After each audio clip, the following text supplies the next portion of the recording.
You're still watching One News Now. I'm Riza Diaz. Over 400,000 OFWs have been repatriated due to COVID-19 pandemic so far. This was confirmed by Labor Secretary Silvestre Bello in a TV interview. Now, this figure comes after almost a year since the government started its repatriation efforts in the light of the pandemic. This number also shows an increase of almost 100,000 from the last reported figure in November last year.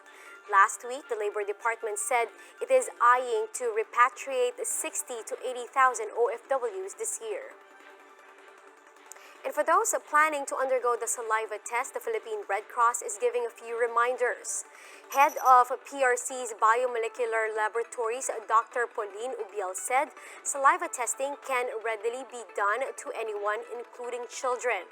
Ubiel said patients can collect their own saliva even without the presence of a healthcare worker by using a vial and straw. Ubiel also stressed that spitting is not recommended for the collection of samples. The patients can actually drool, so we don't want them to spit because that will spread possible contaminated substances. So we don't want them to spit but to drool the saliva into the vial and collect 1 ml to 2 ml. The Philippine Red Cross also reiterated that saliva tests have a 98% detection or concordance rate. Those interested to get the saliva test can book an appointment on PRC's website. Saliva tests will be available starting tomorrow morning at PRC's molecular labs in Mandaluyong and Port area in Manila. Saliva is already RT-PCR. So that's the gold standard in testing. So there's no need for confirmatory tests. If they test positive, they are already treated as a COVID-19 positive patient. Going back to repatriation, how will the government continue its repatriation efforts, especially now that the more contagious and possibly more deadly UK variant has been detected in around 60 countries? Let's find the answers with Labor Secretary Silvestre Bello, who's joining us live on the line. Secretary Bello, magandang hapon po. Magandang hapon po naman. Sino po sila? Si Riza Diaz po to, Secretary. Yes, Rika. Secretary, good afternoon. We would just want to ask first to confirm our figures. How many OFWs have we repatriated so far, and how many are still applying for repatriation? Rika, as of 2 o'clock this morning, we have repatriated 416,000 OFWs. And there are about 60 to 80,000 more coming. Although we heard that of these 80,000 OFWs who applied for repatriation, about 50 to 60% decided not to come home because they were vaccinated. So pagka-vaccine sa kanila, they can really be employed. Yan. Pero we are still waiting or ready to repatriate them in case they still want to come home. Secretary, when are we expecting their return? Every day we are repatriating from 1,000 to 3,000 OFWs. Araw-araw yan, Ria.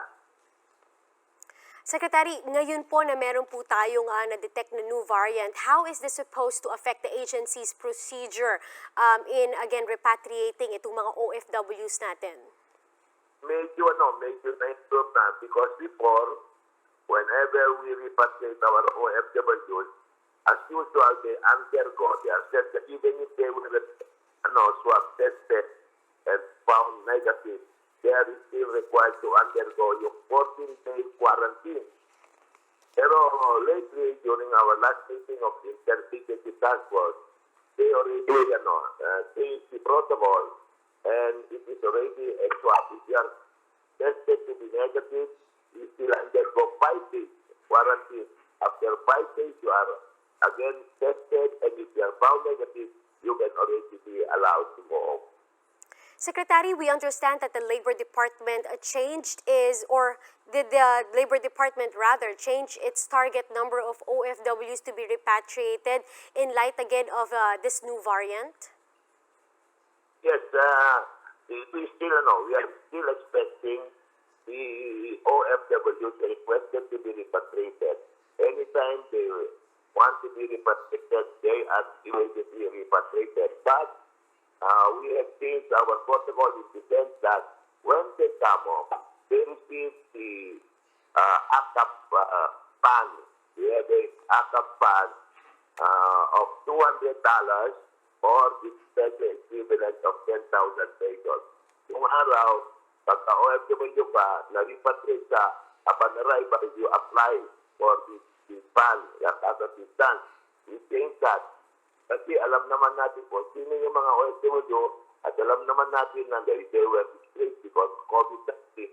So the moment they arrive, we give them the voucher and they can claim the 2,000, the 10,000 assistance from all our offices all throughout the country. So, Secretary, ito po yung ilan sa mga assistance po na ibibigay po natin sa mga na-repatriate po nating Filipino workers, correct? Tama po yan, Dia. The 10,000, if they're still in abroad, it's $200.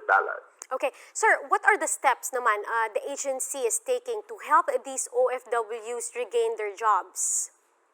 Well, first, we are looking for new markets. Kasi we have to look for new markets because there are so many places na COVID contaminated. So we are slowing down deployment on this country. So looking for better alternative deployment destinations. And one of these countries is Canada and probably China because it's not because of this lockdown. Sana nagkaroon na ng signing of a bilateral labor agreement with them. So may bago tayong mga deployment destination. Pero in the meantime, dahil because of this COVID thing, what we do is provide them livelihood assistance para magne-negosyo muna sila habang naghihintay sila ng deployment. Sir, we learned earlier, naibalita po namin that the Philippine Red Cross is set to start conducting saliva tests by tomorrow. Will be using these tests for returning OFWs? This is new, no? But what we have been practicing before and that's still being practiced now is yung usual RT-PCR test. Meron nag-propose sa amin na yung saliva testing and we're looking seriously at it dahil ang offer nila is only about 600 and it takes only 15 minutes to know the results. Itong bagong saliva testing and we are looking at it seriously to be an alternative mode of testing out for FW. All right, Secretary, thank you very much for your time. Once again, that was Secretary Silvestre Bello III. And those are the top stories of the hour. Join us again later at 6 p.m. as we continue to monitor the day's biggest stories. You can also catch One News on Signal Play app. Register for a free account now at www.signalplay.com and stream One News live anytime, anywhere. I'm Riza Diaz. We are One News.